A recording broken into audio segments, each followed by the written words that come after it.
الحمد للہ رب العالمین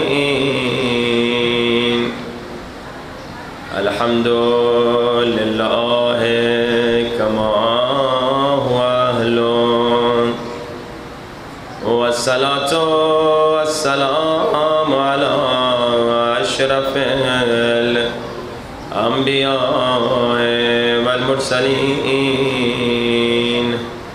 وخاتم النبیین ابی القاسم محمد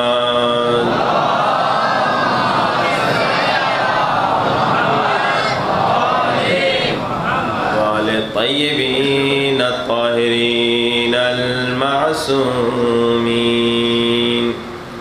دعا سرکار امام زمانہ، کوشش کریں سب میرے ساتھ مل کے بلند آواز سے پڑھیں۔ الہی عظم البلاء وبرح الخفاء وانکشف الغطاء وانقطع الرجاء وضاقت الارض ومنعت السماء وانت المستعان وإليك المشتكى وعليك المعول في الشدة والرخاء اللهم صل على محمد وآل محمد أولي الأمر الذين فرست علينا طاعتهم وعرفتنا بذلك منزلتهم ففرج عنا بحقهم فرجا عاجلا قريبا كلمح البصر وهو أقرب بلند آواز یا محمد یا علی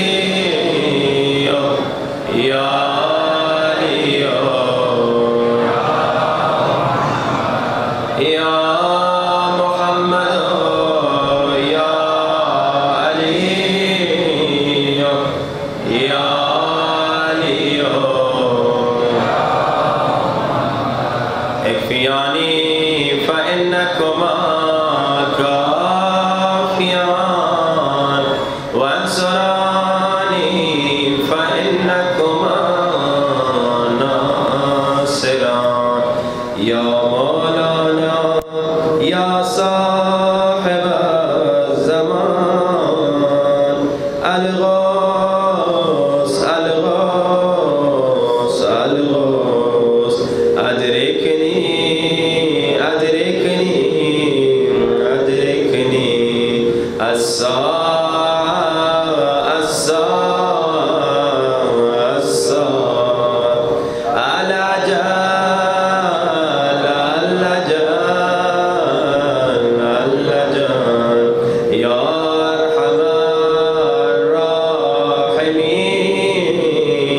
بحق محمد وآله الطاهرين صلوات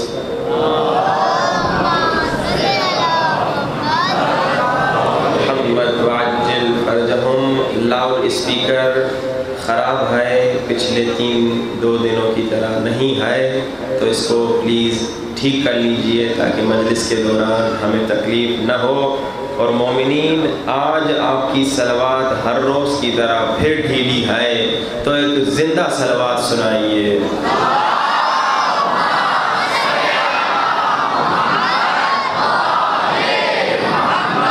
وعجل فرجهم۔ اب ہر روز تو کہنے کی ضرورت نہیں کہ زندہ صلوات سنائیے، انشاءاللہ آج سے اور تمام باقی مجالس میں ہر روز آپ انشاءاللہ زندہ صلوات یعنی طاقت دار انشاءاللہ صلوات سنائیے۔ اما بعد فقد قال اللہ تبارک و تعالی فی کتابہ المجید بسم اللہ الرحمن الرحیم من قتل نفسا بغیر نفس او فساد فی الارض فکأنما قتل الناس جمیعا ومن احیاها فکأنما احیا الناس جمیعا. بلند ترین صلوات.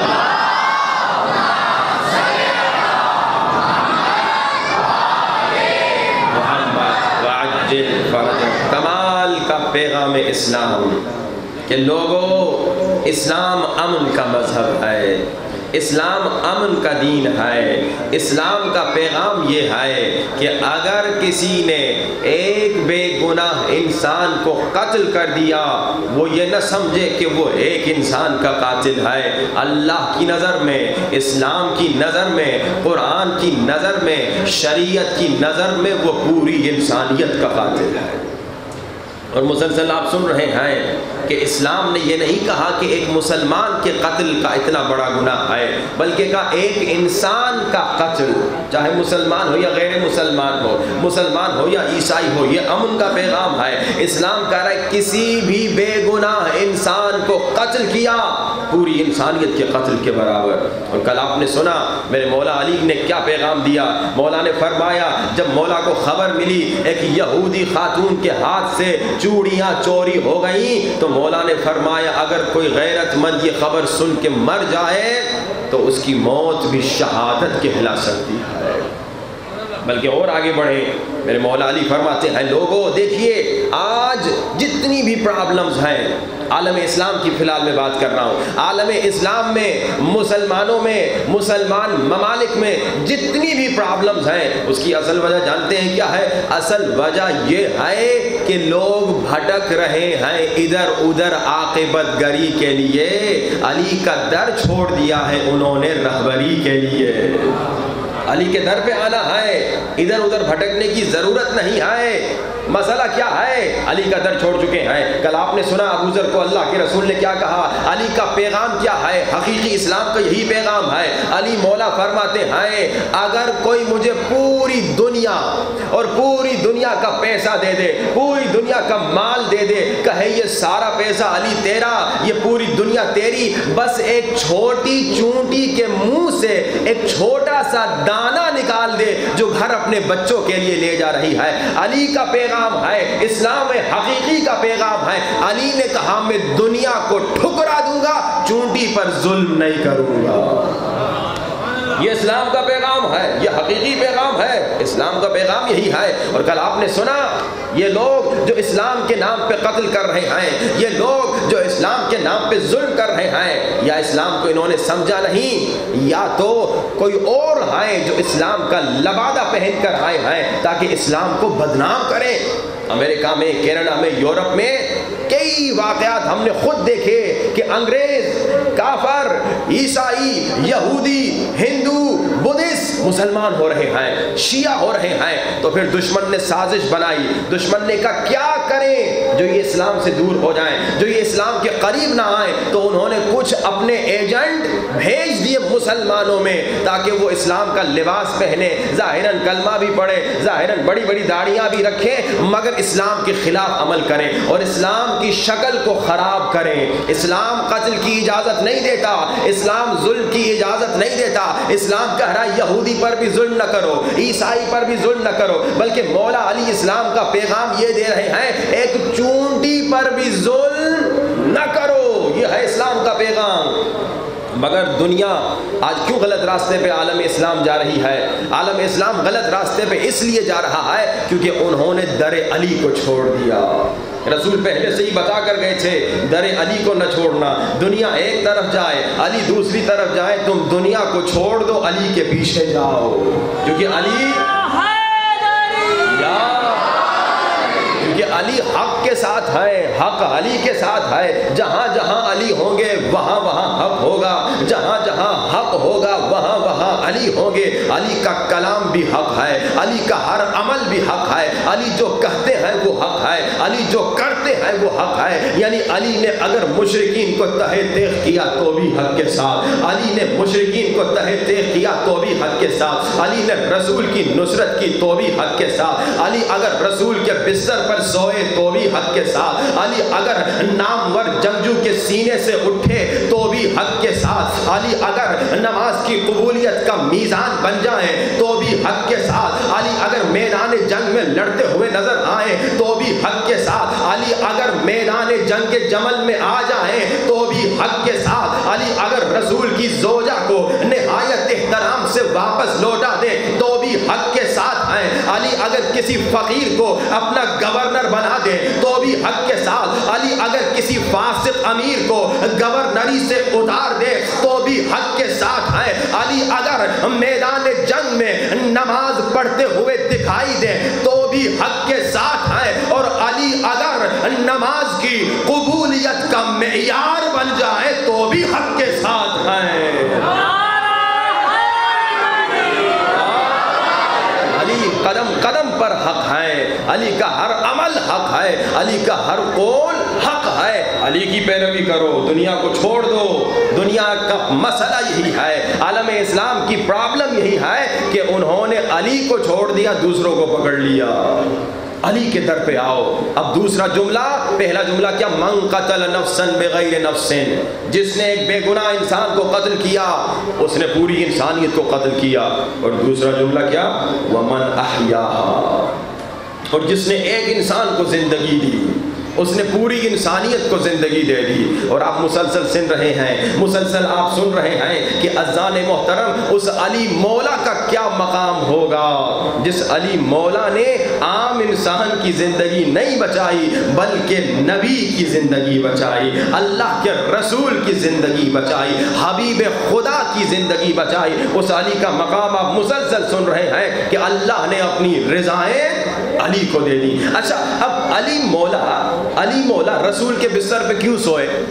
ایک تو وجہ آپ سن چکے ہیں پچھلی مجالس میں, کیونکہ دوسروں میں ہمت نہیں تھی, دوسروں میں دم نہیں تھا, دوسرے بستر پہ سوتے ہی وہیں ان کو ہارٹ اٹیک آ جاتا, دوسروں میں اتنی طاقت نہیں تھی, اسی لیے علی مولا سوئے. مگر دوسری وجہ کیا ہے؟ دوسری وجہ یہ ملتی ہے کہ اللہ کے رسول کی زوجہ فرماتی ہیں کہ رسول خدا کے چہرے سے ایک خاص نور نکلتا تھا. روایت موجود ہے کہ رسول خدا کی زوجہ فرماتی ہیں کہ رسول کے چہرے سے ایک خاص نور نکلتا تھا. صلوات پڑھی بآواز بلند. والے محمد وعجل فرجہ, اس کو پلیز سیٹ کر لیجئے. رسول خدا کی زوجہ فرماتی ہیں رسول کے چہرے سے نور نکلتا تھا, اور نور ایسا تھا کہ رسول کی زوجہ فرماتی ہیں جب رات کے اندھیرے میں ہم سے سوئی گم ہو جاتی تھی تو ہم سوئی تلاش نہیں کرتی تھی, ہم انتظار کرتی تھی کہ کب اللہ کے رسول گھر آئیں گے. اور جب اللہ کے رسول آتے تھے, اللہ کے رسول کے چہرے کے نور سے ہمیں ہماری گمشدہ سوئی مل جاتی تھی. توجہات کا طالب ہوں تو اب اللہ کے رسول کو اللہ نے حکم دیا, اے حبیب چلے جا اور ایسے انداز سے جا کہ کسی کافر کو پتہ نہ چلے کہ نبی موجود ہیں یا نبی جا چکے ہیں. اب نبی کا چہرہ نورانی چہرہ ہے, اب نبی جب جائیں گے تو ضرورت اس بات کی تھی کہ نبی کے بستر پہ بھی کوئی ایسا آئے جس کے چہرے سے بھی ویسا نور نکلتا ہو جیسا نبی کے چہرے سے نکلتا ہو. اور جب پوری کائنات میں تلاش کیا ایسا چہرہ نظر آئے جس کے چہرے سے ویسا نور نکلتا ہو جیسا نبی کے چہرے سے نکلتا ہے, تو یا نبی نظر آئے یا علی نظر آئے.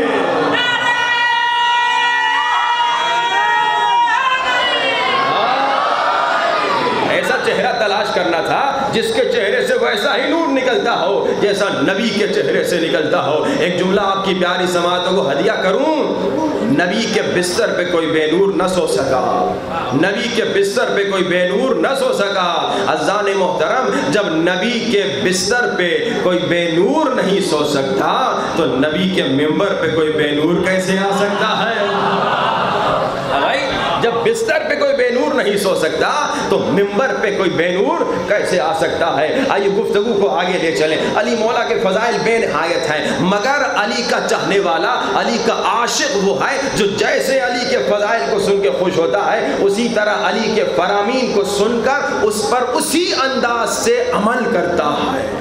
ہم مسلسل سن رہے ہیں علی مولا کیا فرما رہے ہیں، علی مولا کیا سکھا رہے ہیں، اہل بیت کیا سکھا رہے ہیں، اللہ کے رسول کیا سکھا رہے ہیں۔ اہل بیت سکھا رہے ہیں لوگوں اپنے بچوں کی تربیت کرو، لوگوں بچوں کی تربیت واجب ہے، گرچہ جیسے میں نے کہا امر بالمعروف سب پر کرنا واجب ہے، صرف بچوں پر نہیں۔ ہم پہلے بچوں کو کہہ رہے ہیں کیونکہ یہ پہلا مرحلہ ہے، آپ سب پر، جتنے بھی شیعہ ہیں، جتنے بھی مسلمان ہیں، سب پر امر بالمعروف کرنا واجب ہے۔ جس معاشرے سے امر بالمعروف ختم ہو جائے وہ معاشرہ تباہ ہو جاتا ہے۔ آپ دیکھیے انگریزوں کا معاشرہ، اس میں امر بالمعروف نہیں ہے، سب کہتے ہیں میری اپنی لائف ہے، تمہارا کچھ نہیں جائے، میری لائف ہے، میری لائف میں انٹرفیئر نہ کرو۔ آج انگریز معاشرے میں دیکھ رہے ہیں بے حیائی ہے، بے غیرتی ہے، بے شرمی ہے، ہر قسم کا گناہ ہے۔ جس معاشرے سے امر بالمعروف ختم ہو جائے وہ معاشرہ تباہ۔ امام حسین کی قربانی کا مقصد کیا تھا؟ آپ تو زیارت میں پڑھتے ہیں نا کہ مولا حسین نے اتنی عظیم قربانی کیوں دی؟ امر بالمعروف کے لیے۔ ظلم ہو رہا تھا، ظلم کے خلاف قیام کیا، مولا نے امر بالمعروف کیا۔ امر بالمعروف پھیلائیے، امر بالمعروف پھیلانا حسین کا مقصد ہے کہ جہاں آپ نے برائی دیکھی آپ فوراً برائی کو روکیں، جہاں آپ نے گناہ دیکھا آپ فوراً گناہ کو روکیں۔ البتہ اگر وقت رہا آئندہ مجالس میں اس کے طور طریقے بھی بتاؤں گا کہ امر بالمعروف کیسے کریں لوگوں میں، عوام میں، تاکہ آپ کے امر بالمعروف کا اثر بھی ہو۔ لیکن امر بالمعروف کی ایک آپ کو مثال دے دوں۔ آپ ابھی مجلس پہ آ رہے تھے، غور سے سنیے گا، آپ مجلس پہ آ رہے تھے، اچھا راستے میں آپ نے دیکھا ایک جگہ آگ لگی ہوئی ہے، خدا نخواستہ، اور اس آگ میں ایک آدمی جل رہا ہے، آپ کیا کریں گے؟ گزر کے چلے جائیں گے یا آدمی کو بچائیں گے؟ ہاں، اگر اندر انسانیت ہوگی، اگر اندر شرافت ہوگی، اگر آپ پاکستان کے حکمران نہیں ہوں گے، اگر آپ پاکستان کے سیاستدان نہیں ہوں گے، اگر آپ پاکستان کے MP MLA نہیں ہوں گے تو آپ گزر کے چلے نہیں جائیں گے، آپ رکیں گے، کہیں گے اس کو بچاؤں، اس کا خیال کروں، کسی طریقے سے اس کو آگ سے نکال۔ یہی بھائی عام طور کی بات، عوام کی بات کر رہا ہوں میں، حکمرانوں کی بات نہیں کر رہا، میں سیاستدانوں کی بات نہیں کر رہا۔ ان کو تو پتا ہے کہ عوام پس رہی ہے، عوام قیمہ ہو رہی ہے، انہیں کوئی فکر نہیں، گزر کے چلے جاتے اپنی بڑی بڑی گاڑیوں میں، انہیں عوام کی کیا فکر۔ عوام کی بات کر رہا ہوں، آپ جیسا کوئی آدمی جل رہا ہے آگ میں، آپ کیا کریں گے؟ گزر کے چلے جائیں گے؟ نہیں۔ جانتے ہیں وہ جو گزر کے چلے جاتا ہے وہ کون ہوتا ہے؟ آپ نے دیکھا ہوگا، میں نے دیکھا، ایک کتا تھا، زخمی تھا، اس کا پاؤں زخمی تھا، یہ تڑپ رہا تھا، دوسرا کتا اسے دیکھ کے گزر کے چلا گیا۔ توجہات کا نہیں معلوم آپ سمجھ رہے یا نہیں سمجھ رہے؟ وہ جو اس طرح کی صفت رکھتے ہیں وہ حیوانی صفت رکھتے ہیں۔ کتا کہتا ہے میرا کیا جو گزر کے چلا جاتا ہے، یعنی وہ حیوان ہے، وہ انسان جو کسی انسان کو جلتا ہوا دیکھے اور مدد نہ کرے۔ ایک انسان ڈوب رہا ہے، آپ نے دیکھا آدمی ڈوب رہا ہے، آپ کیا کریں گے؟ آپ اس کی مدد کریں گے۔ اگر تیرنا آئے گا آپ خود کودیں گے، نہیں آتا لکڑی دیں گے، کسی طریقے سے اس کو بچائیں گے۔ یہ انسانیت ہے، ہم حیوان نہیں ہیں، انسانیت یہ ہے۔ اگر کوئی ڈوب رہا ہے آپ اسے بچا سکتے ہیں، بچائیں گے۔ اگر کوئی مر رہا ہے، جل رہا ہے آگ میں، آپ اسے بچا سکتے ہیں، آپ اسے بچائیں گے۔ بھائی یہی تو امر بالمعروف ہے۔ امر بالمعروف کیا ہے؟ یہی ہے کہ آپ جانتے ہیں جو جھوٹ بول رہا ہے وہ خود کو جہنم کی آگ میں جلا رہا ہے۔ آپ جانتے ہیں جو نامحرموں کو دیکھ رہا ہے وہ خود کو جہنم کے تیروں سے جلا رہا ہے، ابھی اسے احساس نہیں ہو رہا کیونکہ اس کے علم میں شاید یہ بات نہیں ہے۔ جو گانے سن رہا ہے وہ خود کو جہنم میں جلا رہا ہے۔ جو خاتون بے حجاب نامحرموں کے سامنے آ رہی ہے وہ خود کو جہنم کی آگ میں جلا رہی ہے۔ آپ دیکھ رہے ہیں تو امر بالمعروف یعنی کیا؟ یعنی آپ اسے جہنم کی آگ سے نجات دے رہے ہیں۔ جیسے میں نے کہا انسانیت ہوگی تو آپ خیال کریں گے، امر بالمعروف کریں گے۔ اگر انسانیت ختم ہو جائے آپ کہیں گے جائے جہنم میں، وہ اپنی قبر میں جائے گا، میں اپنی قبر میں جاؤں گا، میرا کیا جائے۔ یہ جملے بھی اکثر سننے میں آتے ہیں، وہ اپنی قبر میں، میں اپنی قبر میں کیوں بیکار میں اس سے بات کروں۔ لیکن یہ امر بالمعروف کی منزل جو بتا رہا ہوں، ہم اس سے تھوڑا ایک قدم پیچھے ہیں۔ اپنے گھر میں امر بالمعروف شروع کرو، اپنے بچوں میں امر بالمعروف شروع کرو، اپنے بچوں کی تربیت شروع کرو۔ انشاءاللہ جب بچوں کی تربیت اچھی ہو گئی پھر معاشرے میں بھی کام کرنا۔ اللہ کے رسول کو اللہ نے کیا کہا؟ جب 3 سال اللہ کے رسول نے تبلیغ کی، اس کے بعد اللہ نے کہا اے حبیب اب علل اعلان تبلیغ کرو۔ تو سب سے پہلے کیا کہا؟ وَأَنذِرْ عَشِيرَتَكَ الْأَقْرَبِينَ، کہ سب سے پہلے اپنے قریبی رشتہ داروں کو بلاؤ، ان پر نصیحت کرو، یعنی کام پہلے گھر سے شروع کرو۔ تربیت اولاد موضوع ہم نے اسی لیے انتخاب کیا ہے کہ گھر سے شروع کرو، اپنے بیٹے کو نمازی بناؤ، اپنی بیٹی کو باحجاب بناؤ۔ جب انشاءاللہ تمہارا گھر نیک نمازی ہو گیا، اب اپنے بچوں کے ساتھ جاؤ، معاشرے میں اصلاح کرو، معاشرے کو بھی نیک بناؤ، دوسروں کے بچوں کو بھی نیک بناؤ، دوسروں کی بچیوں کو بھی نیک بناؤ۔ تو تربیت اولاد آپ نے سنا اتنا ضروری ہے، اتنا ضروری ہے کہ اگر خدا نخواستہ آپ نے تربیت اپنے بچوں کی نہیں کی، اگر آپ اپنے بچوں کی تربیت سے غافل ہو گئے اور آپ کی غفلت کی وجہ سے آپ کا بچہ گنہگار ہوا، کل آپ نے سنا اللہ کے رسول فرماتے ہیں اگر کوئی مسلمان اپنے بچے کی تربیت سے غافل ہے اور اس کی غفلت کی وجہ سے اس کا بچہ گنہگار ہوتا ہے، وہ مسلمان عمل سے اپنے رسول پر تبرہ کر رہا ہے۔ میرا کوئی جملہ نہیں، رسول کا جملہ ہے، رسول کی حدیث ہے۔ اگر آپ اپنے بچوں کی تربیت سے غافل ہو جائیں، آپ نے پہلی مجلس میں سنا کہ آپ نمازی ہوں گے، آپ باحجاب ہوں گے، آپ دیندار ہوں گے، اللہ کہے گا انہیں جہنم میں ڈال دو۔ خدایا نیک تھا، نمازی تھا؟ کہا ہاں نیک نمازی تو تھا، مگر نماز بچے کو نہیں سکھائی، مگر اچھے اعمال بچے کو نہیں سکھائے۔ بلکہ آج اور حدیث سنیے، عجیب و غریب حدیث۔ یہی بچے جن کی وجہ سے آپ محنت کرتے ہیں، انسان پیسے کیوں کماتا ہے؟ آپ گھر کیوں بناتے ہیں؟ آپ زمین کیوں خریدتے ہیں؟ بچوں کے لیے ہے نا، کہ بھائی بچوں کا فیوچر بن جائے، یہی ہے نا۔ آپ پیسے اسی لیے کماتے ہیں کہ میرے بچوں کا فیوچر بن جائے۔ اب جن بچوں کی دنیا کی محنت تو آپ کر رہے ہیں مگر آخرت کی فکر نہیں کر رہے، جن بچوں کی دنیا کی خاطر تو آپ دن رات محنت کر رہے ہیں مگر آخرت کی فکر نہیں کر رہے، سنیے یہی بچے آپ کو قیامت کے دن جہنم میں ڈلوائیں گے۔ آپ کے بچے، میرے بچے نہیں، آپ کے بچے آپ کو جہنم میں ڈل، آپ کہیں گے مولانا صاحب میرا بچہ مجھے جہنم میں ڈلوائے گا؟ روایت پڑھیے، روایت ہے قیامت کا دن ہوگا، جوان جس نے گناہ کیا، آنکھ سے بھی گناہ کیا، زبان سے بھی گناہ کیا، کان سے بھی گناہ کیا، ہاتھ سے بھی گناہ کیا، پاؤں سے بھی گناہ کیا، ساتوں اعضاء سے گناہ کیا، زندگی گناہ گناہ گناہ گناہ۔ اب قیامت کا دن ہے، توبہ بھی کیے بغیر مر گیا، توبہ نہیں کی، اب اس کا اعمال نامہ دیکھا گیا یہ تو بڑا گنہگار ہے۔ فرشتوں نے کہا یہ گنہگار ہے، جہنمی ہے، اسے جہنم میں ڈال دو۔ اب وہ جوان، وہ گنہگار، وہ بچہ، وہ بچی جو دنیا میں بے حجاب تھی، وہ بچہ جو دنیا میں نامحرموں کے ساتھ چیٹنگ کرنے میں مشغول تھا، وہ وہاں چیخے گا خدایا مجھے جہنم میں کیوں ڈال رہے ہو؟ آواز آئے گی تم نے گناہ کیا۔ ہاں میں نے تو گناہ کیا مگر خدایا اس میں میرا کیا قصور تھا؟ اس میں ہاں ٹھیک ہے کسی نے زبردستی مجھ سے گناہ نہیں کروایا مگر اس میں میرے ماں باپ کا بھی قصور تھا، جنہوں نے بچپن سے مجھے اسکول کا راستہ تو دکھایا، کالج کا راستہ تو دکھایا، یونیورسٹی کا راستہ تو دکھایا مگر مسجد کا راستہ نہیں دکھایا، امام بارگاہ کا راستہ نہیں دکھایا، قرآن پڑھنے کا راستہ نہیں دکھایا، خدا کے ہاں جانے کا راستہ نہیں دکھایا۔ اگر مجھے جہنم میں ڈال رہے ان کو بھی میرے ساتھ لے کر آؤ۔ اللہ، آپ کے بچے جن کی دنیا کی تو آپ نے فکر کی مگر آخرت کی فکر نہیں کی۔ اب اس حدیث کا مطلب یہ نہیں کہ آپ اپنے بچوں کے دشمن ہو جائیں، خدا نخواستہ میں آپ کو اپنے بچوں کا دشمن نہیں بنا رہا۔ وہ 2 سال پہلے کی مجلس میں نے ایک واقعہ آپ کو ایک حدیث سنائی تھی، اگر آپ کو یاد ہو، 90% آپ کو یاد نہیں ہوگی، جس میں میں نے روایت کمال کی سنائی تھی کہ ایک باپ جب اپنے بیٹے کو بوسہ دیتا ہے، چومتا ہے پیار سے، ایک باپ جب اپنے بیٹے کو یا اپنی بیٹی کو پیار سے چومتا ہے، میری جان ہے میرا بیٹا، میری جان ہے میری بیٹی، تو وہ ایک چومنے پر اللہ اس باپ کو اتنا ثواب دیتا ہے کہ جنت میں 500 سال کا گھر دیتا ہے۔ تو یہ جو ابھی میں نے حدیث آپ کو سنائی، آپ کے بچے آپ کو جہنم میں ڈالیں گے تو ایسا نہ ہو کہ آپ کل سے بچوں کو تھپڑ مارنا شروع کر دیں، کمبخت تو ہمیں جہنم میں ڈالنے والا ہے۔ نہیں، کمبخت وہ باپ خود ہے، کمبخت وہ ماں خود ہے جو صرف دنیا داری کی طرف اہمیت دیتے ہیں۔ تمہارا قصور ہے۔ بچہ بیچارہ کیا ہے؟ سفید کاغذ ہے۔ بچہ کیا ہے؟ سفید کاغذ۔ انشاءاللہ آئندہ مجالس میں گفتگو ہوگی۔ سفید کاغذ ہے بچہ، اس پہ جو لکھو گے وہ اس کی عادت بنتی رہے گی، وہ اس کی شخصیت بنتی رہے گی، وہ اس کی پرسنالٹی بنتی رہے گی۔ آپ نے اس کے ذہن میں لکھا بیٹا پیسہ کماؤ، بیٹا کام کرو، بیٹا بس اسکول، بیٹا بس کالج۔ کتنے ماں باپ ہیں جنہوں نے اپنے بچے کو صبح سویرے دعائے عہد پڑھنے کی عادت ڈالی؟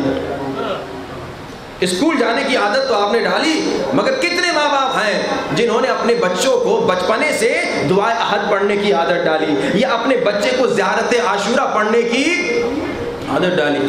آپ نے ABC پڑھنا تو بچوں کو سکھا دیا, آپ نے بچوں کو وہ سارے سانگز جو انگریز بناتے ہیں وہ سکھا دیے, A فار ایپل سکھا دیا, B فار بال سکھا دیا, مگر آپ میں سے کتنے ہیں جنہوں نے جمعے کے دن بچے کو دعائے ندبہ پڑھنے کی عادت ڈالی؟ کتنے ماں باپ ہیں؟ بہت کم ملیں گے. اللہ کرے کہ سارے ایسے ہو نیک نمازی جو اپنے بچوں کو بھی نیک نمازی بناتے ہو, مگر اگر آپ دیکھیں کتنے ہوں گے, بہت کم ہوں گے. خدا را تربیت کیجیے بچوں کی, اگر نہیں کریں گے نقصان آپ کو ہوگا. مگر کل گفتگو یہاں پہنچی تھی کہ اب تربیت کب سے کریں, تو آپ نے سنا تربیت کا آغاز تب سے جب آپ شادی کی نیت سے بڑھتے ہیں.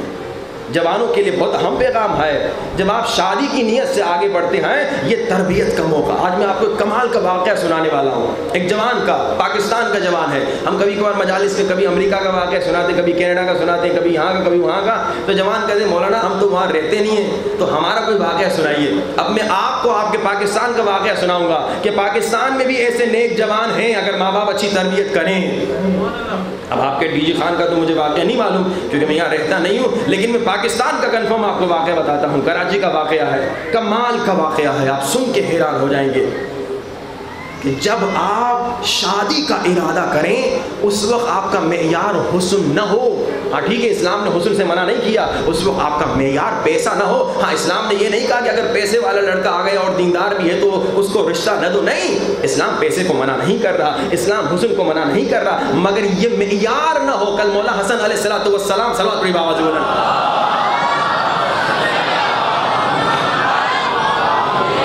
مولا نے کیا فرمایا کہ جب اپنی بیٹی کی شادی کرانا چاہتے ہو تو دیکھو لڑکے میں خوف خدا ہے یا نہیں, یہ پہلا معیار ہو. لڑکے میں تقوی ہے یا نہیں, لڑکے میں ایمان ہے یا نہیں, یہ دیکھو. وہ بات کی چیزیں, حسن بات کی چیزیں, پیسہ بات کی چیزیں, اسٹیٹس بات کی چیزیں, گاڑی بات کی چیزیں, البتہ وہ ساری فانی چیزیں ہیں. جس نے پیسے کی وجہ سے شادی کی اور جناب وہ آدمی بینکرپٹ ہو گیا, پھر کیا کرو گے؟ جس نے حسن کی وجہ سے شادی کی, جناب اسی لڑکی کا ایکسیڈنٹ ہو گیا, آپ کو بدصورت ترین ہو گئی, تو کیا کرو گے؟ لیکن جب معیار ایمان اور تقویٰ ہوگا تو مولا نے کیا فرمایا, اگر اسے تمہاری بچی اچھی نہیں لگی پھر بھی کبھی تیری بچی پہ ظلم نہیں کرے گا, کیونکہ جانتا ہے کہ بیوی پہ ظلم کرنا یعنی فشار قبر, بیوی پہ ظلم کرنا یعنی اللہ تبارک و تعالیٰ کی امانت میں خیانت کرنا, کیونکہ بیوی بھی اللہ کی امانت ہے اگر خوف خدا ہوگا. اب سنیے کمال کا اس جوان کا واقعہ. 22 سال کا جوان تھا, یونیورسٹی جانا اس نے تقریباً 1-2 سال ہوئے اسے شروع کی اس نے. تو جب یہ یونیورسٹی جانا اس نے شروع کیا تو اس نے اپنے ماں باپ کو کہا, اماں ابا آپ نے مجھے یونیورسٹی تو ڈال دیا, تربیت بھی اچھی کی تھی ماں باپ نے, لیکن ظاہری بات ہے اکثر ہم نے دیکھا دیندار گھرانوں میں بھی تھوڑی تھوڑی دنیا داری چلتی ہے. اب ماں باپ نے ایسے کہا یونیورسٹی جاؤ. کہا اماں ابا آپ نے مجھے یونیورسٹی تو بھیج دیا مگر یونیورسٹی میں پڑھائی سے زیادہ گمراہی ہے. اب جو جوان جاتے ہیں وہ اچھی طرح اس چیز کو سمجھتے ہیں. جو بزرگ بیچارے یونیورسٹی نہیں گئے وہ شاید نہ سمجھیں, لیکن جو جوان یونیورسٹی جاتے ہیں وہ جانتے ہیں کہ یونیورسٹی پڑھائی سے زیادہ گمراہی ہے اس میں. اچھا اماں ابا آپ نے مجھے یونیورسٹی بھیج دیا, اب میں جوان ہوں. کمال کا واقعہ ہے, کہتے ہیں اماں ابا اب میں جوان ہوں, اب میں جب یونیورسٹی میں جاتا ہوں ہر طرف سے گمراہی ہے, ہر طرف سے شیطان اور شیطانی لوگ جو ہیں مجھے غلط راستے کی طرف کھینچتے ہیں. اماں ابا مجھے احساس ہو رہا ہے کہ اب میری شادی کا وقت قریب ہو چکا ہے, آپ میری شادی کروائیے.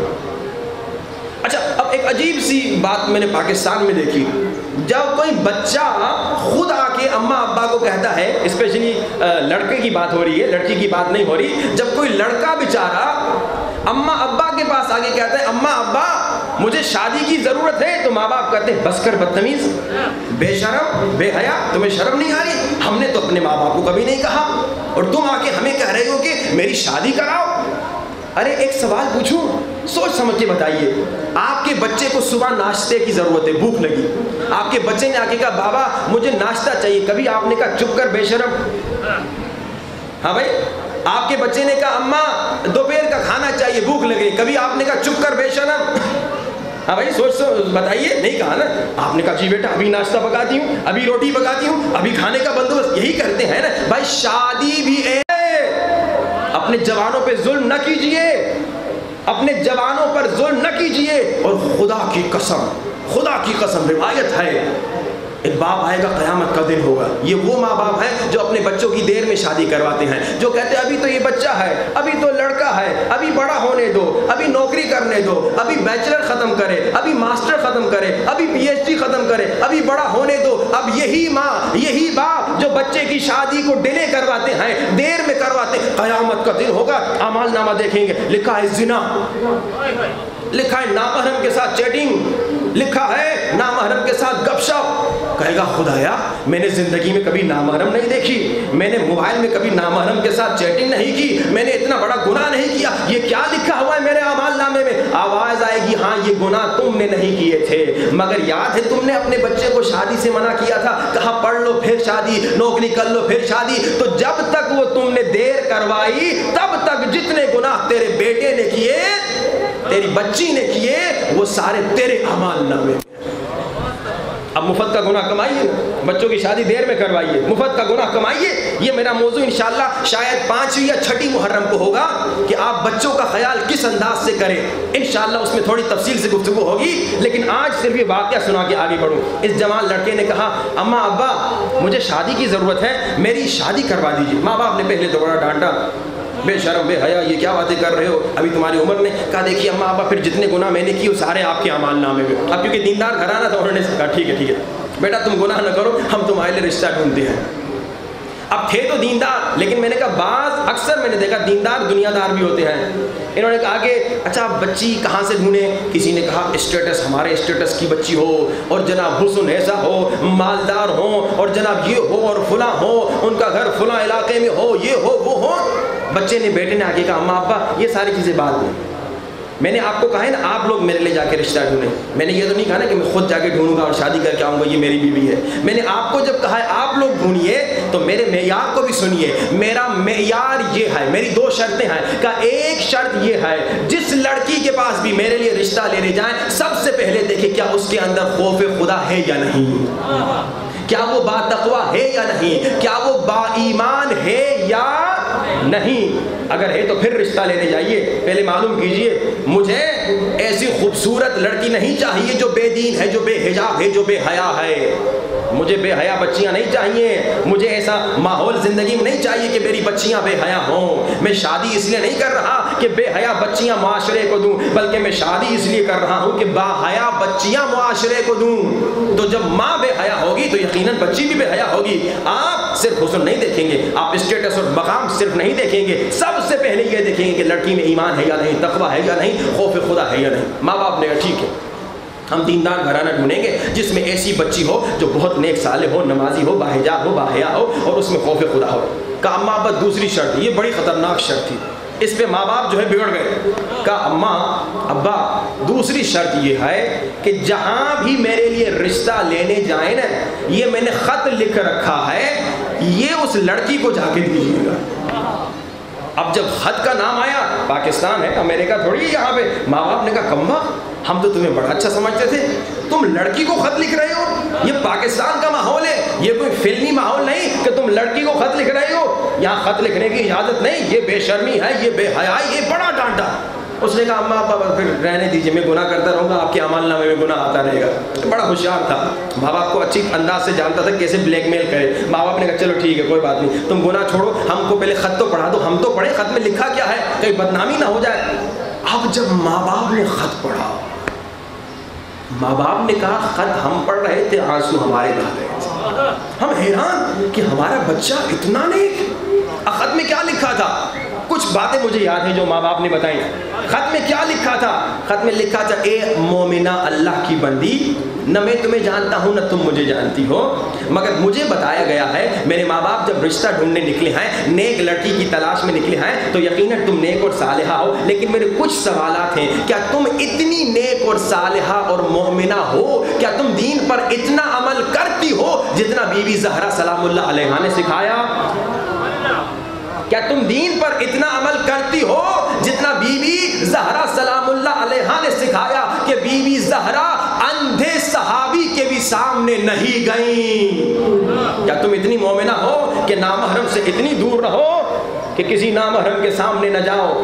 نبی کی بیٹی سے سیکھنا ہے نا خواتین کو کہ بھائی اندھے صحابی کے سامنے بھی نہیں گئیں. پھر دوسرا سوال, تم مومنہ ہو یقیناً, تبھی تو میرے باپ رشتہ لینے آئے ہیں, لیکن کیا اتنی مومنہ ہو, کیا اتنی باحیا ہو جتنا بی بی زینب نے ہمیں سکھایا کہ ایک پڑوسی تھا مولا علی کے گھر کے ساتھ رہنے والا, کہتا ہے کئی سالوں سے میں مولا علی کا پڑوسی ہوں مگر ایک مرتبہ میں نے علی کی بیٹیوں کی آواز نہیں سنی. کیا تم اتنی مومنہ ہو, کیا اتنا دین پر عمل کرتی ہو جیسے بی بی زہرا نے سکھایا کہ اندھے صحابی کے سامنے نہ جاؤ, جیسے بی بی زینب نے سکھایا کہ پڑوسی کو بھی تمہاری آواز سنائی نہ دے؟ کیا اتنی مومنہ ہو؟ پھر تیسرا سوال, کیا اتنی مومنہ ہو کہ عشق امام زمانہ میں نماز تہجد پڑھو؟ کیا اتنی مومنہ ہو کہ عشق امام زمانہ میں نماز تہجد پڑھو؟ اور چوتھی بات جو لکھی ہوئی تھی وہ بہت سخت تھی, وہ کیا تھی؟ دیکھو اے مومنہ, میں شادی اس لیے کر رہا ہوں کہ اللہ جب مجھے بچے دے گا نا, میں یہ چاہ رہا ہوں میرے بچے اتنے اچھے ہوں کہ وہ اپنی جان امام زمانہ پہ قربان کر دے. ایک ماں کے لیے آسان نہیں ہے اپنے بچے قربان کر دے, لیکن کیا تم اتنی مومنہ ہو جتنی کربلا کی مائیں مومنہ تھیں؟ کیا تم میں اتنا ایمان ہے, کیا تم میں اتنا عشق امام زمانہ ہے کہ جیسے اصغر نے اپنے زمانے کے امام پر, جیسے اصغر کی ماں نے اپنے زمانے کے امام پر اپنا اصغر قربان کر دیا, کیا تم بھی اپنے بچوں کو, ہمارے بچوں کو, میرے اور تمہارے بچوں کو امام زمانہ پہ قربان کر سکتی ہو؟ جیسے اکبر کی ماں نے اپنے جوان بیٹے کو امام زمانہ پر قربان کر دیا, امام حسین ان کے زمانے کے امام تھے, اپنے امام زمانہ پہ قربان کر دیا. کیا تم میں اتنی طاقت ہے, کیا تم میں اتنا ایمان ہے کہ جب بچہ جوان ہو جائے اور امام زمانہ کا حکم آ جائے تو تم اپنے بچے کو امام زمانہ پر قربان کر دو؟ کہ میری زندگی کا مقصد یہ ہے کہ ہم ایسے بچے تربیت کریں, لڑکی ہو تو باحیا ہو تو حیائے فاطمہ اور زینب ہو اس میں, لڑکا ہو تو علی اکبر جیسا ہو, قاسم جیسا ہو, اونو محمد جیسا ہو. کیا تم بچوں کی ایسی تربیت کر سکتی ہو؟ اب لڑکی جب خط پڑھتی ہے, بہت ساری اور باتیں تھی جو مجھے یاد نہیں, لڑکی جب خط پڑھتی ہے تو لڑکی خط کو پڑھ کے ماں باپ کو کہتی ہے, جس لڑکے نے خط میں اپنی ایک بھی خواہش نہیں لکھی, جس لڑکے نے خط میں اپنی ایک بھی خواہش نہیں لکھی بلکہ اس کی زندگی کا سب سے بڑا مقصد یہ تھا کہ اہل بیت خوش ہو جائیں, امام زمانہ خوش ہو جائیں, مولا حسین خوش ہو جائیں, تو مجھے بھی یہ رشتہ منظور ہے. دیکھیے تربیت اولاد کب سے شروع ہوتی ہے؟ جب آپ شادی کے نیت سے جاتے ہیں. یہ بچہ آپ نے, بزرگوں نے نام سنا ہوگا, جوانوں نے شاید نہ سنا ہو, محمد حسین طباطبائی. 20 سال پہلے کا واقعہ ہے, جب یہ تقریباً, اب تو ماشاءاللہ بہت بڑا عالم بن چکا ہے, جب یہ 7 سال کا تھا میرے خیال میں, تو اس وقت انگلینڈ کی, یو کے کی, بریطانیہ کی یونیورسٹی نے اس 7 سالہ ایرانی بچے کو پی ایچ ڈی دی تھی. کس بات پہ؟ یہ وہ بچہ ہے جس نے 7 سال میں پی ایچ ڈی. کس بات پہ؟ کیونکہ یہ حافظ قرآن تھا, اور ایسا کمال کا حافظ قرآن تھا کہ جب اسے کہتے تھے, کوئی آیت پڑھ کے کہتے تھے کہ اس سے آگے پڑھو, اس سے آگے پڑھتا تھا, اس سے پیچھے پڑھو, اس سے پیچھے پڑھتا تھا. اسے صفحہ سناتے تھے, فلاں صفحے کی پہلی آیت کیا ہے سناتا تھا, فلاں صفحے کی آخری آیت کیا ہے سناتا تھا, فلاں صفحے کی دوسری سطر والی آیت کیا ہے. 7 سال کا بچہ. تو اس کے ماں باپ سے پوچھا گیا, تربیت کب سے شروع ہو؟ جب شادی کے ارادے سے. اس کے ماں باپ سے پوچھا گیا, یہ بچہ 7 سال میں تم نے حافظ قرآن کیسے بنایا؟ تو ماں باپ نے کہا, ہم جب شادی کے ارادے سے نکلے نا تو ہم نے کہا حق مہر حفظ قرآن ہوگا. آج کل حق مہر پیسہ رکھا جاتا ہے. ہاں بھائی, آج کل عجیب غریب دنیا ہے نا, شادی کے عالم میں جب آپ جائیں اس پہ اگر کبھی گفتگو ہو تو عجیب ماحول ہے, گناہ تو الگ, خود شادی میں عجیب غریب باتیں نظر آتی ہیں جو شاید کسی دن گفتگو ہو اس پہ. کہ ہم نے حق مہر کیا رکھا؟ حفظ قرآن. اب ہم حفظ کر رہے ہیں, منگنی ہے, قرآن حفظ ہو رہا ہے, شادی ہو گئی, قرآن حفظ ہو رہا ہے, ماں باپ دونوں قرآن حفظ کر رہے ہیں, بچہ پیٹ میں ہے, ماں قرآن حفظ کر رہی ہے, باپ قرآن حفظ کر رہا ہے, گھر میں قرآن چل, بچہ پیدا ہو گیا, ماں باپ قرآن حفظ کر رہے ہیں. اب ماں باپ کہتے ہیں بچہ 2, 2.5, 3 سال کا تھا, ہمیں تب پتا چلا جب ہم نے کہا الحمدللہ رب العالمین, بچے نے کہا الرحمن الرحیم. ہم حیران ہو گئے، ہم نے کہا اسے کیسے یاد ہو گیا؟ تب کہا ہمیں اندازہ ہوا کہ یہ جو ہم نے محنت کی اس کا نتیجہ ہے، یہ جو ہم نے محنت کی اس کا نتیجہ ہے۔ پھر انہوں نے اسے اور حفظ کروایا اور وقت دیا، تو آپ نے دیکھا 7 سال کی عمر میں اس بچے نے پی ایچ ڈی کر لی، وہ بھی انگلینڈ سے۔ کیوں؟ کیونکہ ماں باپ نے اس پر محنت کی۔ کیونکہ ماں باپ جب شادی کے ارادے سے نکلے، ان کا ارادہ کوئی اور دنیاوی چیز نہیں تھی، بلکہ ان کا ارادہ عشق خدا تھا، ان کا ارادہ عشق اہل بیت تھا، ان کا ارادہ حفظ قرآن تھا، تو نتیجے میں ایسا بچہ نکلے گا۔ تو انشاءاللہ کل اور اس پہ گفتگو ہوگی۔ اب ہم نسخے کی طرف آئیں۔ آج کا نسخہ بھی دوں گا، کل تھوڑا میں ناراض ہو گیا تھا، نسخہ میں نے نہیں دیا تھا، اللہ کرے آج آپ لوگ مجھے ناراض نہ کریں، تو آج بھی شاید نسخہ نہ دوں اگر ناراض کر دیا آپ لوگوں نے، لیکن امید ہے کہ انشاءاللہ آج آپ سب ہاتھ اٹھائیں گے۔ آج میں پوچھنا چاہتا ہوں، یا علی بھائی نعرہ تھوڑا بلند آواز سے لگائیں، مجھے پتا بھی چلے نعرہ لگ رہا ہے۔ نعرہ حیدری، نعرہ آہستہ نہ لگے، پتا تو چلے نعرہ لگ رہا ہے، کبھی لگتا ہے یہ آدمی پتا نہیں کیا کہہ رہا ہے۔ بہرکیف آج میں ابھی ہاتھ اٹھوانا چاہتا ہوں، کس کس نے آج نماز فجر کے بعد سورہ یاسین پڑھی عشق امام زمانہ میں، اور مولا امام زمانہ کو ہدیہ کی، وہ ہاتھ اٹھائے جتنے مومنین نے پڑھی ہے۔ بھائی تعداد تو کل سے بڑی نہیں، کیا بات ہے، کیا بات ہے، اب ہاتھ جھکا دیجئے، کوئی بات نہیں بھائی، کل اتنے ہی لوگوں نے ہاتھ اٹھایا تھا، آج امید تھی زیادہ لوگ اٹھائیں گے، مگر آج بھی اتنے ہی لوگوں نے ہاتھ اٹھایا۔ اس کا مطلب یہ ہے کہ اکثر لوگ مجلس میں آ رہے ہیں۔ اب میں جملہ یہ کہنا چاہ رہا تھا لیکن نہیں کہتا، ابھی بیکار میں ناراض ہو جائیں گے۔ مجلس میں اگر آپ اس لیے آ رہے ہیں کہ مجلس سے کچھ سیکھ کر جائیں اور اس پہ عمل کریں، تو پھر آپ جو سنیں گے تو اس پر عمل کریں گے۔ مگر اکثر لوگ مجلس میں سیکھنے نہیں آتے، ویسے ہی روٹین کے طور پہ آتے ہیں۔ میں آپ کو 2 دن سے کہہ رہا ہوں، مجھے کوئی فائدہ نہیں۔ میں نے یہ نہیں کہا کہ میرے لیے 1 لاکھ روپیہ لے کے آنا، میں نے یہ کہا اپنے لیے 1 لاکھ روپیہ اس دنیا میں ٹرانسفر کر کے آنا۔ جو انسان اپنی فکر نہیں کرتا، ہماری فکر کیا کرے گا؟ ہاں بھائی، جو قوم اپنی فکر نہیں کرتی اس قوم کا یہی حال ہوگا جو آپ پاکستانی قوم کا دیکھ رہے ہیں۔ ہر للو پنجو آئے گا، ان پہ حکومت کرے گا اور جناب ان کو غلام بنا کے ان کو دبا کے چلا جائے گا۔ میں تو سوچ رہا تھا کہ آئندہ مجالس میں ایک وہ نسخہ بھی بتاؤں گا جس نسخے کے ذریعے سے آپ ظالم حکومت کو تباہ کر سکتے ہیں، ظالم حکومت کو تباہ کر سکتے ہیں۔ لیکن وہ نسخہ آپ تو پکا اس سال نہیں سناؤں گا آپ لوگوں کو، کیونکہ آپ لوگوں نے اپنی کمزوری کا اعلان کر دیا ہے۔ 2020 میں جب ہم آئے تھے تو اس وقت تو ماشاءاللہ بہت محنتی تھے آپ لوگ، البتہ آسان ٹاسک تھا نا، ماں کا پاؤں چوم کے آؤ، ہاں بھائی باپ کا ہاتھ چوم کے آؤ، 500 مرتبہ صلوات پڑھ کے آؤ۔ میں نے کہا 2 سال گزر چکے ہیں، اب کچھ ترقی آئی ہوگی ڈیرہ غازی خان والوں میں، لیکن مجھے لگ رہا ہے ڈیرہ غازی خان والوں میں تو تنزل آ رہا ہے۔ صبح کی مجلس ہم جو میں پڑھتے ہیں وہاں الحمدللہ ڈیلی پروگریس نظر آ رہی ہے، مگر یہاں پہ پروگریس نہیں بلکہ ڈاؤن ورڈز جا رہے ہیں، آپ نیچے کی طرف جا رہے ہیں۔ میں آخری بار پھر آج پوچھوں گا اور کل سے پھر پوچھوں گا بھی نہیں، کیونکہ اب میں بہت نا امید ہو چکا ہوں۔ بھائی مجھے کوئی فائدہ نہیں ہوگا، تمہیں فائدہ ہوگا۔ اور کتنی بری بات ہے کہ اپنے امام زمانہ کے لیے 10 منٹ کا وقت نہیں، یہ شرم کی بات ہے۔ انسان کو ڈوب مرنا چاہیے کہ میرے پاس کھانے کا ٹائم ہے، میرے پاس گپ شپ کا ٹائم ہے، میرے پاس پانی پینے کا ٹائم ہے، میرے پاس سونے کا ٹائم ہے، مگر امام زمانہ کے لیے 10 منٹ نہیں۔ اگر کوئی ان پڑھ پڑھ نہیں سکتا تو سن کے آئے۔ تو میں پھر وعدہ لیتا ہوں اور آج آخری بار لے رہا ہوں، اگر کل آپ لوگوں نے صحیح ماشاءاللہ جواب دیا مجھے تو تب پھر انشاءاللہ آگے میں آپ کو اور بھی اچھی اچھی باتیں سناؤں گا۔ جو انشاءاللہ کل سے آئندہ 40 دن تک ہر روز نماز فجر کے بعد امام زمانہ کو 1 مرتبہ 10 منٹ کے لیے سورہ یاسین پڑھ کے ہدیہ کرے گا، وہ ہاتھ اٹھائے۔ آج اٹھایا زیادہ لوگوں نے ہے ماشاءاللہ، کل سب نے انشاءاللہ ہاتھ اٹھانا ہے۔ اللہ سب کو سلامت رکھے، بلند ترین صلوات۔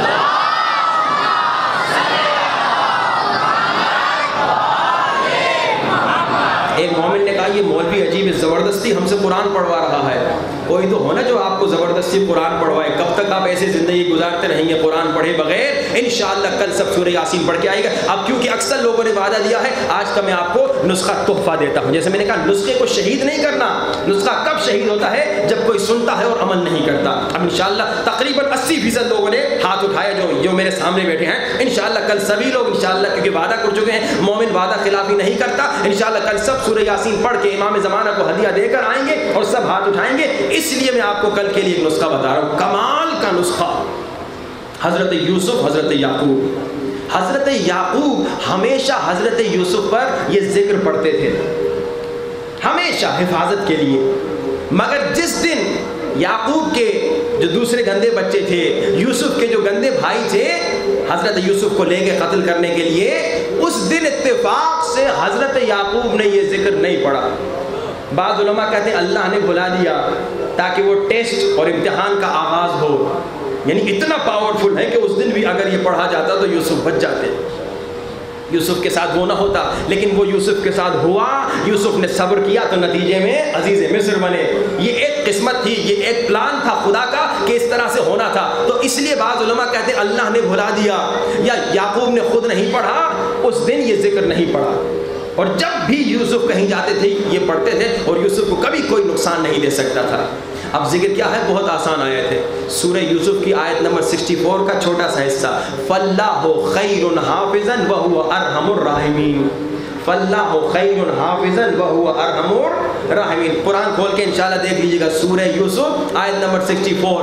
فَاللَّهُ خَيْرٌ حَافِظًا وَهُوَ أَرْحَمُ الرَّاحِمِينَ. اب جب بھی آپ کا بیٹا، آپ کی بیٹی، آپ کا بھائی، آپ کا بابا، آپ کی اماں سفر پہ جا رہے ہیں، کربلا جا رہے ہیں، زیارت پہ جا رہے ہیں، یونیورسٹی کے لیے اسلام آباد، لاہور، ملتان جا رہے ہیں، کہیں بھی جا رہے ہیں، آپ 4 5 10 مرتبہ یہ آیت پڑھ کے پھونک دیں اس پہ، فَاللَّهُ خَيْرٌ حَافِظًا وَهُوَ أَرْحَمُ الرَّاحِمِينَ. اور جانے والے نے بھی یہ پڑھنی ہے آیت کتنی مرتبہ؟ 1001 مرتبہ.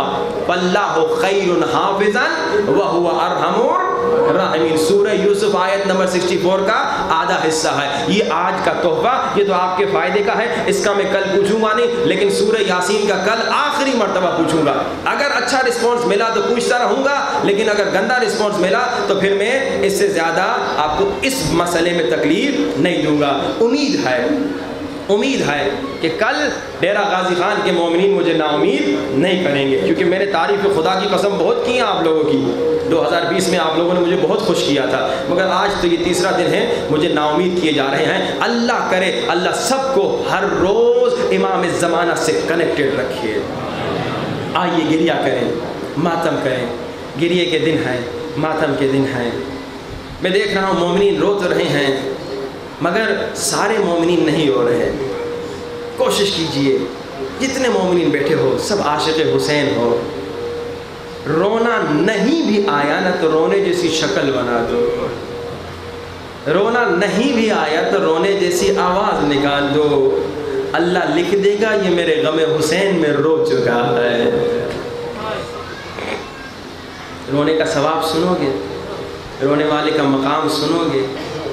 ایک مومن کہتا ہے میں امام جعفر صادق علیہ السلام کے پاس آیا. میں نے دیکھا امام سجدے میں ہیں اور امام سجدے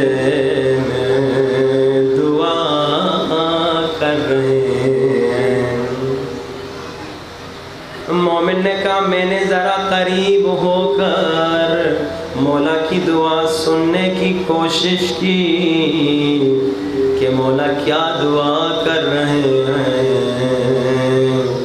کہتا ہے میں نے سنا مولا کہہ رہے میرے اللہ میرے دادا حسین کے غم میں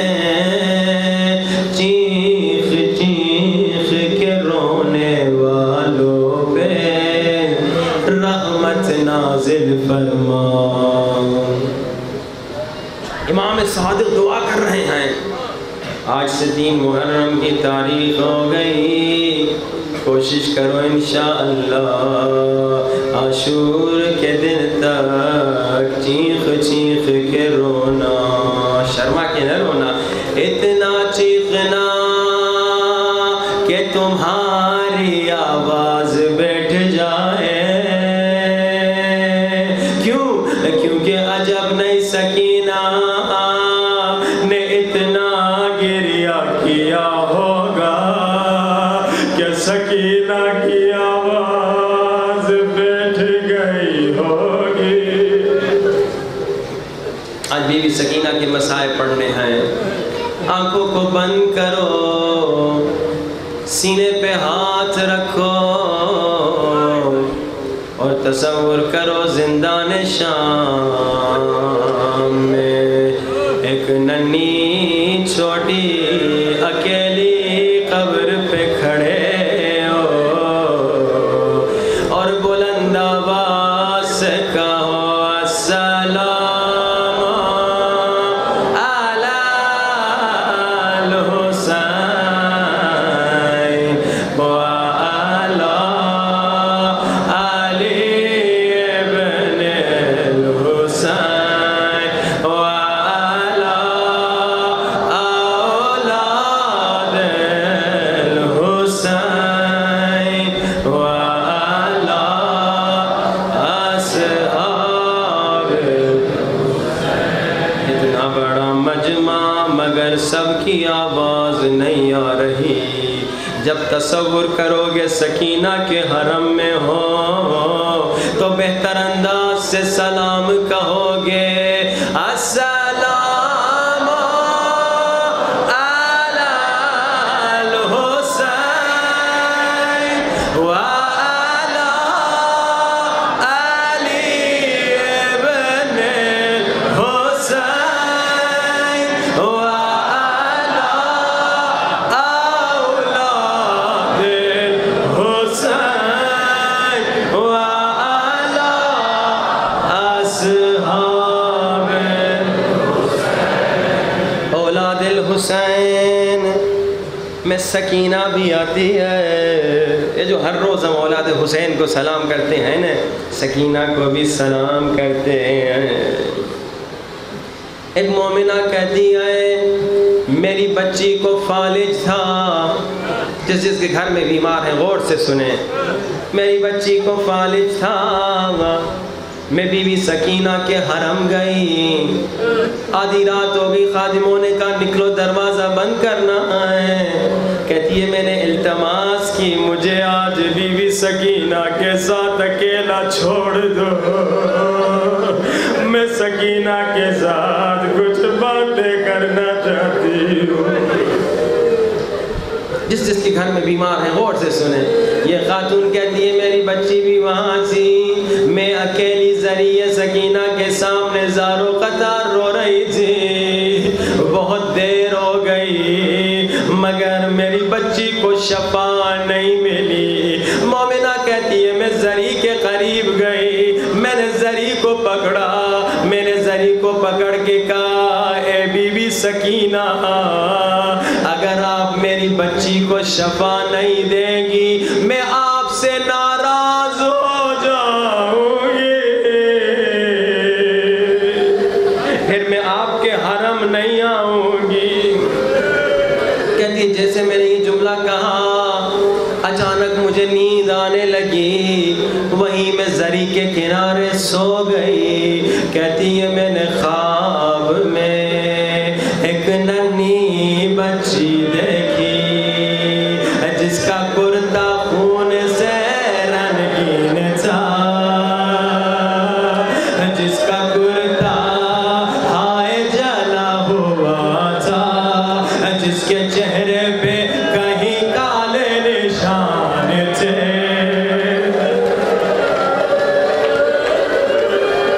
کہتی ہے میں سمجھ گئی بی بی سکینہ ہے. اولاد والوں غور سے سننا, یہ کمال کا جملہ ہے, دل تڑپ جائے گا, مجھے معاف کرنا. یہ مومنہ کہتی ہے بی بی سکینہ نے میری طرف دیکھ کر کہا اے مومنہ میں نے تیری بچی کو شفا دے دی, تیری بچی اب ٹھیک ہو گئی. مگر اے مومنہ ایک سوال پوچھو, کیا یتیم بچیوں سے بھی ناراض ہوا جاتا ہے؟ کیا یتیم بچیوں سے بھی ناراض ہوا جاتا ہے؟ آزادارو مظلوم سکینہ کے مصائب پہ کوئی گھٹ گھٹ کے نہ روئے. چیخ چیخ کے آج رونا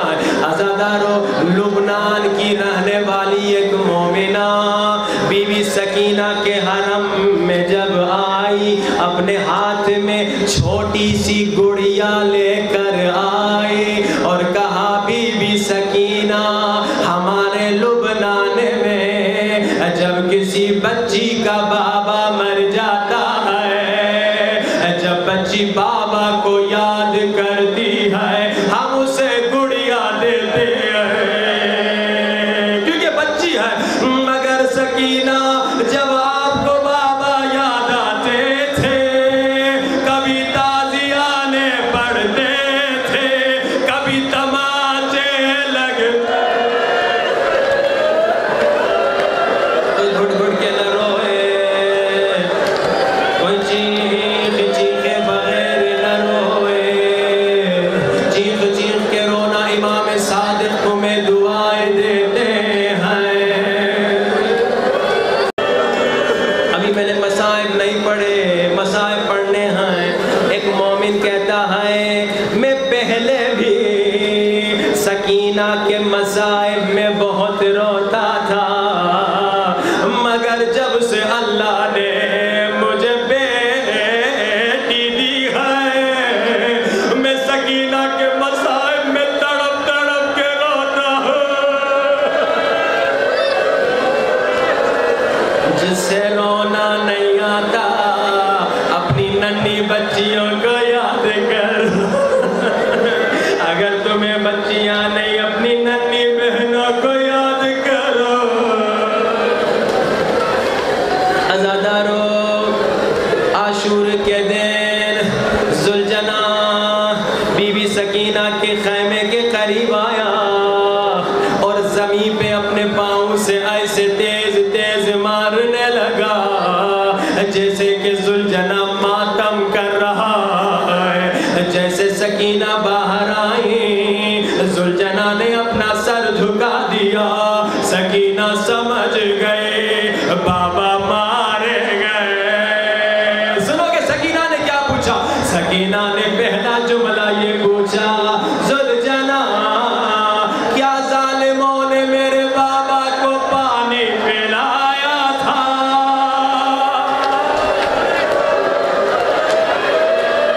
کیا ظالموں نے میرے بابا کو پانی پلایا تھا یا میرے بابا کو پیاسا مار دیا سکینہ کو حسین سے بڑا پیار تھا سکینہ کو حسین سے بڑی محبت تھی حسین کو بھی سکینہ سے بڑا پیار تھا اسی لیے عزادارو ظالم مسلسل سکینہ کو ستاتے تھے 11 محرم کو شمر ملعون نے کہا ایک ایک اونٹ پہ 2-3 بیویاں بیٹھے جیسے شمر کی نظر سکینہ پہ پڑی شمر نے کہا سکینہ کو اونٹ پہ اکیلا بٹھا دو 3 برس کی بچی ہے سکینہ رونے لگی بھیا میں گر جاؤں گی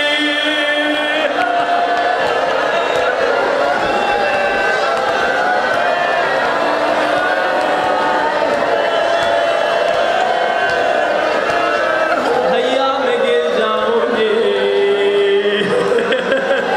عزادارو جیسے شمر نے اولاد والوں مجھے معاف کرنا اولاد والوں مجھے معاف کرنا عزادارو جیسے شمر نے سکینہ کو روتا دیکھا شمر نے کہا ظالم سکینہ کو اونٹ پہ رسیوں سے ایسے باندھو جیسے سامان باندھا جاتا ہے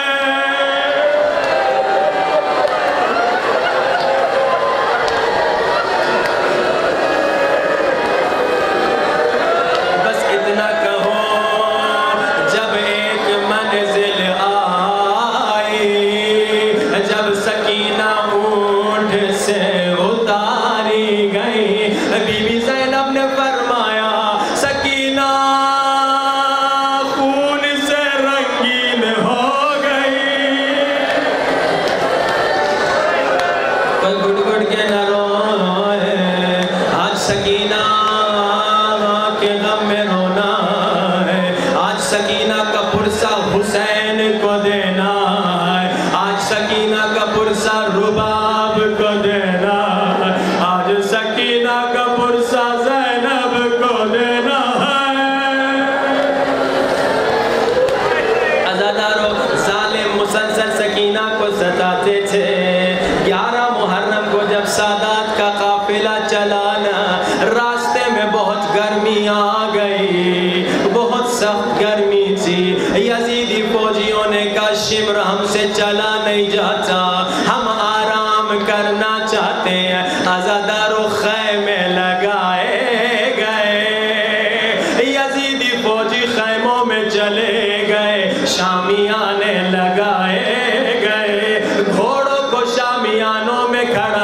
دیا گیا، مگر میں قربان حسین کی بہن اور بیٹیوں کو گرمی میں کھڑا کر دیا۔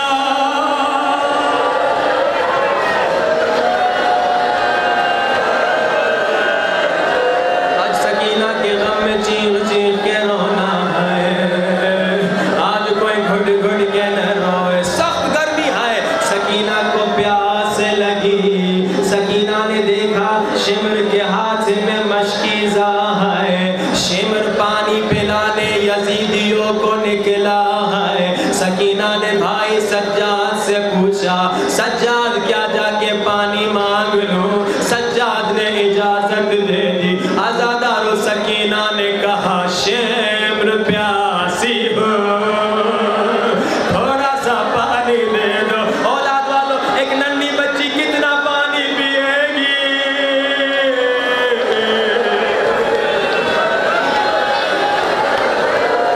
شمر ملعون نے کہا سکینہ ٹھہرو، پہلے لشکر والوں کو پانی پلا دو۔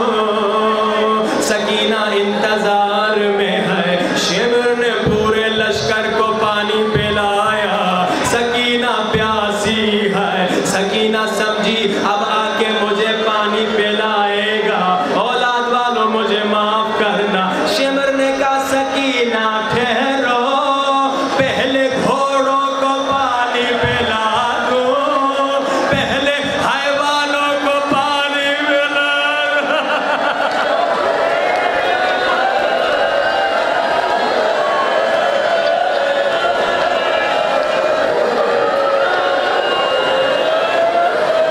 سکینہ انتظار میں ہے، گھوڑے پانی پی لیں، میں حسین کی ساورہ بیٹی ہوں۔ اب گھوڑوں نے پانی پی لیا، سکینہ سمجھی اب آئے گا مجھے پانی دے گا، مگر عزادار و ظالم نے وہ ظلم کیا جس کی تاریخ میں مثال نہیں ملتی۔ 3 برس کی سکینہ، سکینہ کے سامنے گرم ریت پہ پانی بہا دیا۔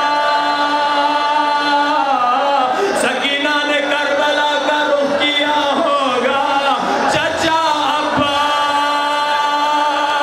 تیرے بعد میں نے تماچے کھائے، تیرے بعد میں پیاسی رہی۔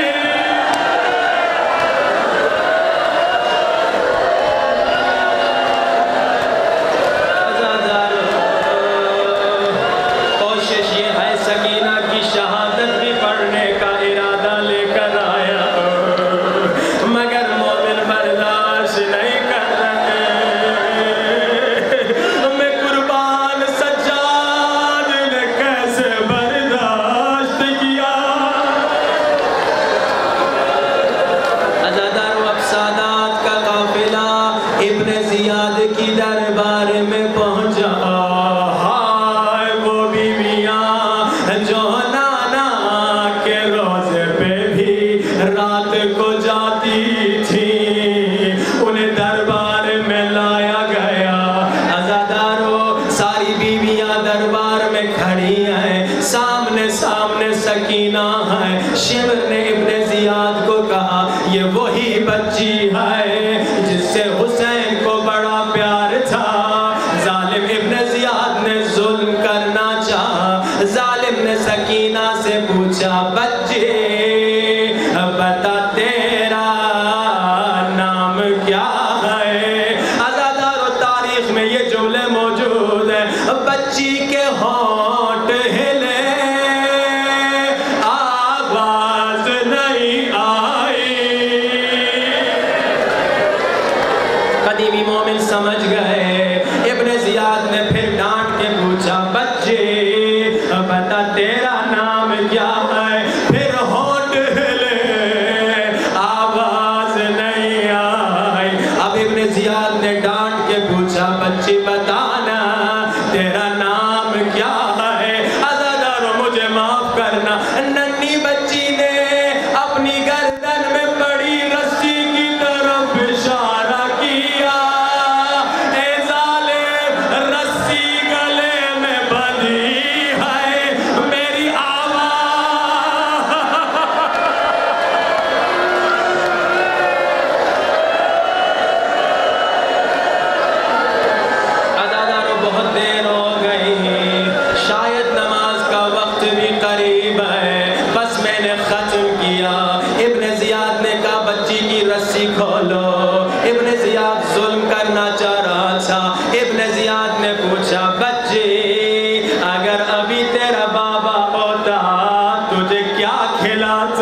مجھے اپنی جھولی میں بٹھاتا تھا، تازہ کھجور ہے اب میرے منہ میں ڈالتا تھا۔ عزادارو ظالم نے کہا سکینہ کیا تو کھجور کھانا چاہے گی؟ سکینہ نے سجاد کی طرف دیکھا، سجاد نے اجازت دی، ظالم نے ایک دشت سکینہ کو دیا، کہا سکینہ اس میں کھجور ہے۔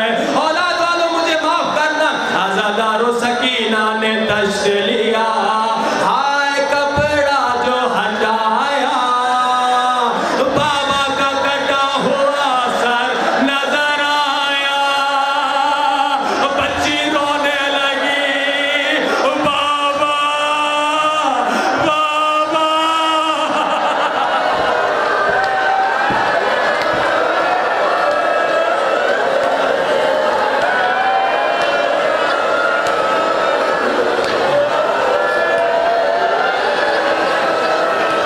مجھے نہیں معلوم، مجھے نہیں معلوم، شاید سکینہ نے بابا سے کہا بابا جب ظالم تیرا سر کاٹ رہا تھا کیا ظالم نے پانی پلایا؟ بابا بابا بابا، سکینہ عجب نہیں، بابا کے سر سے باتیں کر رہی ہو اور نوحہ پڑھ رہی ہو، سب مل کے سکینہ کا نوحہ پڑھو۔ بابا بابا حسین بابا، بابا بابا حسین بابا، سب مل بابا بابا حسین بابا، بابا بابا حسین بابا، بابا بابا حسین بابا،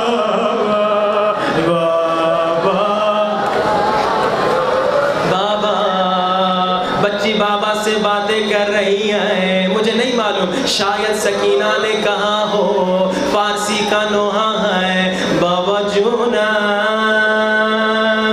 وقتی بچه ها غذا میخوردن، بابا میرے مظلوم بابا جب چھوٹے چھوٹے بچے کھانا کھاتے تھے نا، نون خشک ها رو به سوی من پرت میکردن، بابا جب بچے کھانا کھاتے تھے خشک روٹی میری طرف پھینک دیتے تھے۔ سکینہ بابا سے باتیں کر رہی ہے، بابا سنو گے اینا بے ماں میگن خارجی، بابا یہ لوگ پتا ہے ہمیں کیا کہتے ہیں جب ہماری طرف دیکھتے ہیں، یہ لوگ کہتے ہیں یہ باغی ہیں، بابا باغی یعنی کیا؟ سکینہ بابا سے باتیں کر رہی ہے، بابا بابا حسین اینا بہم میگن یتیم، یہ سارے بچے میری طرف اشارہ کر کے کہتے ہیں یہ بچی یتیم ہے، مگر یہ جملہ سننا دل تڑپ جائے گا، شاید سکینہ نے بابا کے سر سے کہا بابا، اسے زیادہ نہیں کھولوں گا، بابا کنیز یعنی چھے، بابا کنیز کا کیا مطلب؟ بابا میری طرف اشارہ کر کے کہہ رہے تھے اس بچی کو کنیز بناؤ،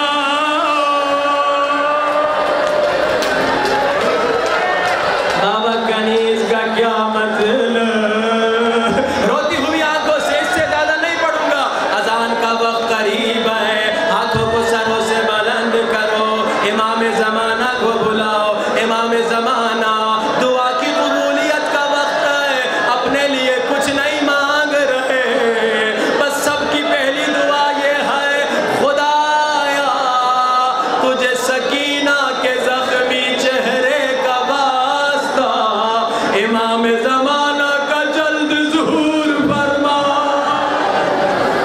سب دل کی گہرائیوں سے بلند آواز سے 5 مرتبہ اللہم عجل لولیک الفرج، بلند آواز اللہم عجل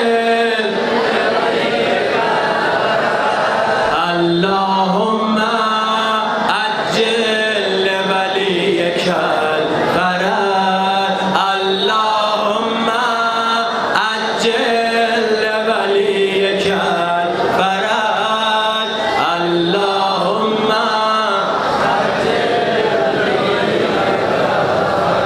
میرے اللہ